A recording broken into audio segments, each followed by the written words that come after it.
Hi guys! Maganda rin tanghali! Welcome back po dito sa Gandara SRU channel for showbiz update. Andito na naman nga po akong muli nagbabalik. Ang nagmamaganda ng yakachismosang Kim Pao, wala na nga pong iba. Ang lokaret na si Gandara SRU upang magatid sa inyo ng latest update and fresh happenings patungkol kina Kim Chiu and Paolo Avellino. And para nga po sa tanghaling ito, ang tatalakay naman natin at pag-uusapan ay mayroon nga pong kinalaman dito sa last show nila Kim and Paolo sa Toronto na kung saan ay another successful event na naman nga ito mga kakimpaw. Pero bago po ang lahat ng iyan, sa mga hindi pa nakaka-subscribe sa ating channel, maaari lamang na pindutin po ninyo ang subscribe button natin at notification bell na nariyan po sa baba upang kayo po'y maging updated at ma-notify tuwing may bago tayong chika at balita hinggil sa Kim Pao. Basta mga balita na may kinalaman po kina Kim Chiu and Paolo Avellino, sagot na nga po natin yan. And nais din po pala natin magpasalamat sa ating mga taga-subaybay na nakatutok parati sa atin pong mga daily updates. Shoutout po at maraming salamat. Sa pamamagitan ng pagbabasa ng kanilang mga komento, at narito nga ang first commentary natin for this afternoon. So sabi po ni Ma'am Kitty Bells, shoutout po sa inyo at magandarang tanghali.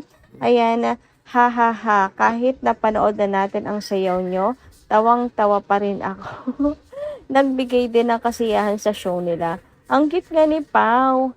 Wish ko rin mamaya sa Edmonton masaya at puno din. Nako, puyat ako 4:30 AM dito sa akin. Pero di bale, tulog na lang ulit after the show. So ito po yung comment niya before po mag-Edmonton, mga ka-KP. And ayun nga, ang inyong wish, Ma'am Kitty Bells, ay natupad. Sapagkat napaka-successful po talaga at napakaraming tao ng show nila Kim and Paolo sa Edmonton. And ganun din po dito sa Toronto. Miss Kitty Bells. Lahat po ng wish natin talagang dininig. Uuwi talaga ang Kim Pao ng tagumpay, ng masaya, na successful ang kanilang ginawang show. Grabe, congratulations Kim and Paolo. And grabe naman sa 4:30 AM, Madam Kitty Bells. Ba't di pa kayo natutulog? Grabing puyat na yan ha. Ilang taon na po ba kayo? Sa bagay wala pong age. Walang age na pwedeng magpuyat. Dapat lagi po tayo nasa tamang oras.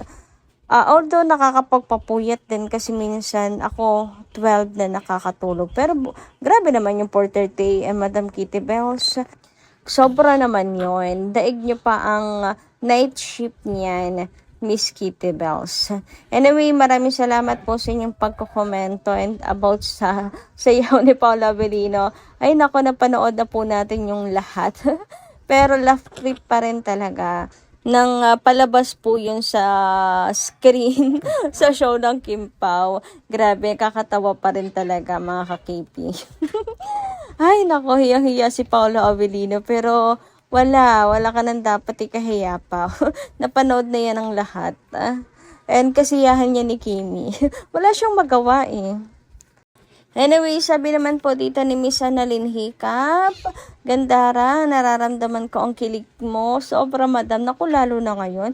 Grabe yung kilig ko, Ma'am Annalyn Hiccup. Pasensya na kahit lumalabas na naman yung pagka-OA ko. Pero sobrang nakaka-OA talaga sa kilig. Sina Kim and Paolo, lalo na ito.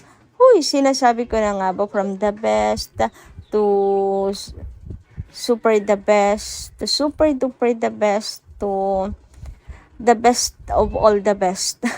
Mga kakimpaw, ang performance nila Kim and Paolo. Bongga talaga tong sa Toronto na to.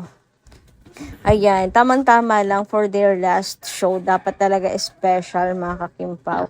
Anyway, ayun nga sa pagpapatuloy po. Ayan, super na talaga ang best leading man daw at super natural at super cutie. Buo na naman ang araw. Punong-puno na naman ng kilig ang puso. Ayan, super Madam Annalyn Hiccup. Lalo na ngayon, talagang kompleto na yung araw natin. 5 AM pa lang, pero kaninang umaga. Ayan, buo na yung araw natin. Buo na yung puso natin, punong-puno na sa kilig, Ma'am Annalyn Hiccup.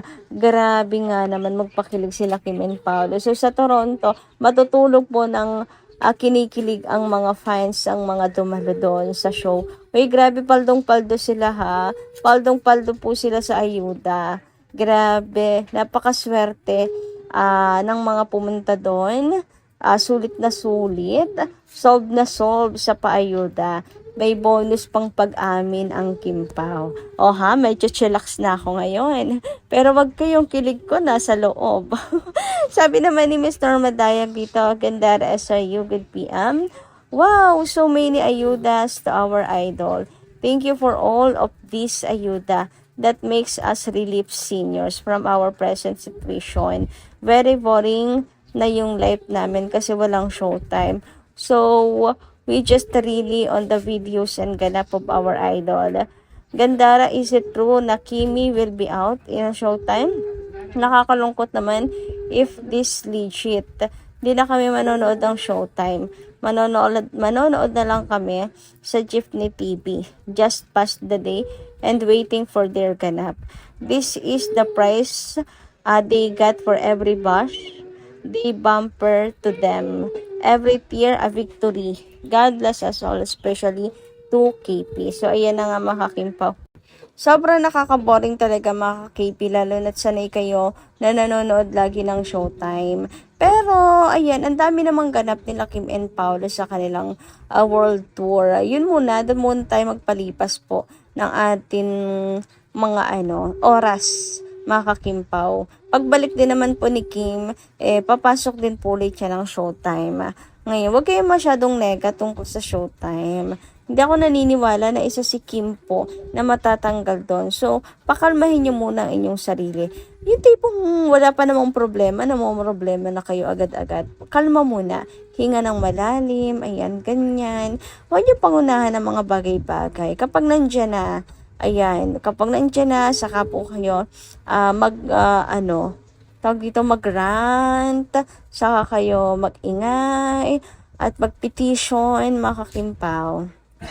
Pero sa ngayon, wala pa naman. Wag po kayong bali-balita pa lang po yan. Pero may in-announce na ba sa showtime? Official statement na ba sila? Wala pa naman, di ba? Anyway, dumako naman tayo dito sa mga kaganapan nga po sa Toronto, Canada. Kung saan, ayan nga mga Kimpaw, grabe bongga. Bongga daming tao, mga kakipi. Sobra. Punong-puno ang venue. Successful na naman ang show nila Kim and Paolo. Mapapawaw ka na lang talaga. As in, another successful event, successful show since day one hanggang sa dulo, hanggang sa huli. Last show ng Kimpaw. And successful at ang daming taong dumalo. Ganyan po kamahal. Ayan, sina Kim and Paolo, kahit saan po sila magpunta. Yan, makikita nyo po dito, grabe. Sobrang successful ng Kimpaw sa Edmonton. Tapos dito rin po sa Toronto. 'Di ba? Mahal na mahal po sila, sikat na sikat po dito sa Canada, mga kakimpaw. Sino hindi matutuwa niyan bilang supporters nila Kim and Paolo? We are all happy sa mga kaganapan po at magagandang balita tulad po nito, mga kakimpaw. Ayan, at another achievement na naman to para po kina Kim and Paolo. Hindi to nga po sa Edmonton, no, 'di ba? Sobrang dami pong tao. Sa Anaheim din at sa Redwood City. So ang mga balita po na iuuwi nila Kim and Paolo ay magagandang balita. Kaya for sure walang katapusang pagbate para kina Kim and Paolo ang nag-aantay sa kanila dito sa Pilipinas.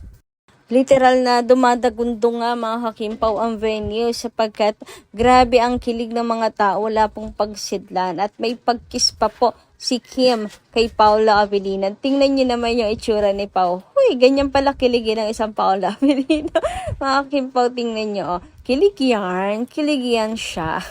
So, nanalo kasi si Pau, kaya ayan, he got the prize, mga kakipi. So, may pag-kiss na naman po ang Kim Pau. Buti na lang nauna talaga si Paula Avellino, mga kakipi, And tinapos nga po nila ang show na to ng may kilig at wala pong disappointment, mga kakimpaw.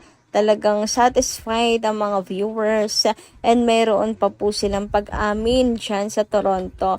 Kung di nyo pa napapanood yun, ay nako guys, punta lang kayo sa akin channel para malaman nyo ang buong detalye ng mga kaganapan dito po sa Toronto. Pero ayun nga, tinapos po ng Kim Pao ang show, ang kanilang world tour sa isang matamis na kiss ni Kim Chu, mga ka-KP. Huy, grabe. Napakaswerte nga naman talagang tunay ng isang Paolo Avellino. Oh. Nakis ng isang Diyosa. Huy, ng isang Diyosa.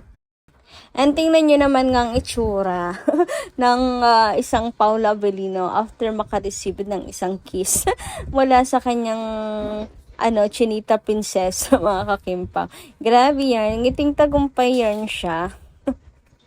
And sa sobrang daming tao doon, grabe talaga sigawan, grabe ang kilig, grabe halos magsipagtalon, lahat po sa tuwa. Mabibingi ka sa kanila pong sigawan, mga kakimpaw.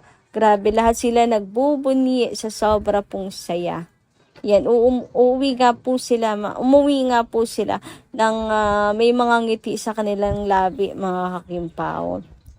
Siyang tunay na napaka-espesyal nitong last day nila sa Toronto, mga ka-KP. Hope for more shows sa Kim Pao. Beke naman, uy, sana pakinggan nila ang hiling ng taong bayan na sana po ay dito rin sa Pilipinas mayroon din pong show sina Kim and Paolo, exclusive only para po sa kanilang mga fans. Huy, parang yung concert na din, po.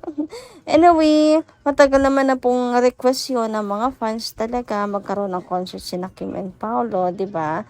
Anyway, hanggang dito lang muna ang ating update. Maraming salamat po sa inyong pakikinigan. Kita kasi po muli sa mga susunod pa natin, chika. Maraming salamat at ingat po kayo palagi.